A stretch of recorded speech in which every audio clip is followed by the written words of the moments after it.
So today I wanted to share with you a bit about my story when it comes to anxiety. I was just reading some statistics the other day on the Beyond Blue website, and it was saying that 1 in 6 young Australians suffer from anxiety, and 1 in 4 young Australians are suffering from a mental health issue or have the conditions, and that suicide is the biggest killer amongst young Australians. It's even higher than car accidents. So it just got me thinking of how massive this actually is, and I wanted to share a bit about my story so that people can gain a better understanding and sort of relate to a bit of what it's like.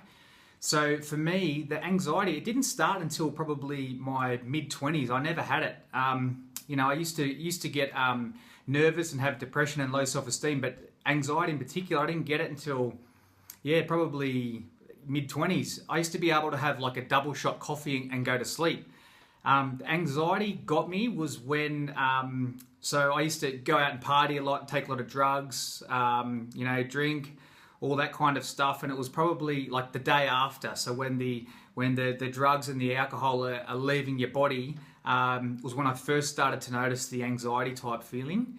And it just sort of didn't think too much of it the first few times. And then there was just one time where it just got so intense and it just kept building and building, and then bang, like my heart was just thumping out of my chest. All of my skin went tingly, and I thought I was going to die. So this was a panic attack, but I'd never really had the anxiety before I had this panic attack. So it was a really intense experience. I was living in the Philippines at the time. I had to get rushed to hospital in an ambulance. And I remember that I just had a moment where I was thinking to myself, like, I don't want to die. This can't be it. Like my journey doesn't end here. I want to keep living. I want to keep living life. And so it was just a really scary and confronting time. And I just didn't know what had happened. I didn't know if I was having a stroke or a heart attack or any of them kinds of things. And I was just just overthinking and overwhelmed. And basically where I think it come from was just years of build up, like years of overthinking and years of probably numbing myself to emotional pain because I didn't know how to handle it. And then it just built up, and then it was like, bang, I got it out of the blue. So it was like the cup analogy. You've got a cup and it's slowly filling up, like your buttons are getting pushed throughout your whole life, and then all of a sudden that your button gets pushed and that one last drop goes in, and then it starts overflowing. And that's kind of where it come from. And then after that, the apartment I was living in at the time in the Philippines, I couldn't leave the apartment. Everything was a trigger. Seeing other people, seeing cars, seeing just anything, loud noises was all just setting me off.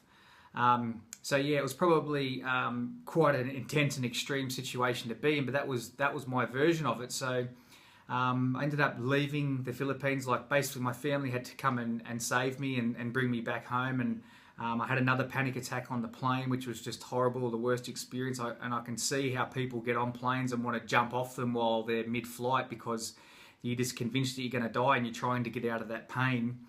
Got through there, got to customs. Customs grabbed me and said, "Sir, you look like you're acting a bit suspicious. Is everything all right?" And trying to explain to them what a panic attack is, and they didn't hear it. They just wanted to sort of pat me down and all that kind of stuff. So it just prolonged it was just such an intensity. It was like, guys, just let me out. Like, let me get out of here. I can't breathe. I feel like I'm going to die. Take me to hospital. And anyway, they ended up just following all the procedures they've got to, and then let me go. And my family was there waiting for me. And we just had some very real conversations around like, what have you done to yourself? You need to get some help. And so that's when I went on like the next part of my journey where I went to go and find the help. So I went to go and see counsellors and psychologists and psychiatrists and life coaches and, all the different people, health professionals to get the help that I needed. And what I noticed was that when you go there and you're talking to them, like you feel good when you're there talking to them, but as soon as I left and went out into the real world, nothing really changed. The techniques and strategies they were giving me to sort of work on stuff, like I did them all properly. I did them as much as you could, but the moment you stop doing them for a few days, you quickly revert back to your starting point very quickly. And I thought, there's just no quality of life here. Like, how are you going to sustain this? And I refuse to take medication because I've seen what they can do to people. Just numbs them, takes the life out of them, and yeah, it just looks horrible, just like zombies and ghosts. You know, they just got no, yeah, they just don't look like they're enjoying life, and there's no real way out of it. So I refused to go down that way. Yeah, so I was kind of going around that little merry-go-round of going to see all the different health professionals, and yeah, basically my past caught up with me. I needed to go to Melbourne to hand myself in to for some charges that I had before I went to the Philippines.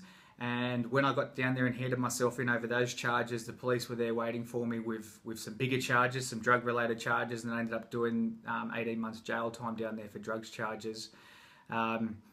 You know, at which point I hit rock bottom. You know, the rock bottom point was when I was in the holding cells underneath the magistrates' court in Melbourne there, and my family had to come down and you know, fly down from Sydney to see how I was going, and I just broke down because I'd realised what I'd done to them, and what a shit person I'd been, and all the stuff that I'd done, and how much it affected them. And yeah, so that was tough getting through that. And then once I got into jail, it was I knew I couldn't survive in there if I thought of it like a jail, so I had to relabel the place. So I literally relabeled it into a personal development centre. So everyone was there to teach me something, and I was just there to learn. And there was one lady there in particular. She was there to teach a small business course, but what she really taught was this kind of stuff. And yeah, she just started talking to me about you know, personal development and life and all that kind of stuff, and gave me some books to read. And you know, the books were like A New Earth by Eckhart Tolle and The Power of Now and those kinds of books. And I was reading them, and the books kept mentioning the ego and the pain body. And I said to her, I reckon I know how to sort of release or dissolve these pain bodies that are inside of us. She goes, how? And I told her about this holistic doctor that I went to see years ago, and yeah, he had a technique that could release, you know, depression out of your body. And I never joined the dots up and realised that you can use this technique for any negative emotion and any negative thought. So I showed it to her, and it worked for her. She had done every kind of seminar and workshop and personal development type thing you can think of. She had done it. So this was personal development kind of things weren't nothing new to her. So I showed her this technique and went through it with her. And this emotion that we released for her, she'd had it for like 40 or 50 years and was never able to get rid of it. And we took her through all the steps and released it, and her face lit up at the end of it. And I'm like, what do you think? And she goes, Scotty, this is a game changer. This is going to change how the whole world revolves and how everything's done. And then she said to me, you know what you've got to do, don't you? And I went, yeah. So I spent the next 9 months of my sentence using this technique and just releasing every single negative emotion that you could think of, because negative emotions attach to memories. So we're not getting rid of the memories, we're just getting rid of the emotion that attaches to the memories, which are trapped in the body. And that's what I wanted to share with everyone. Like, this is how I overcome my anxiety. This is how I overcome like all of my negative emotions and all of my mental health conditions was with these techniques. And I just want to share them with the whole world.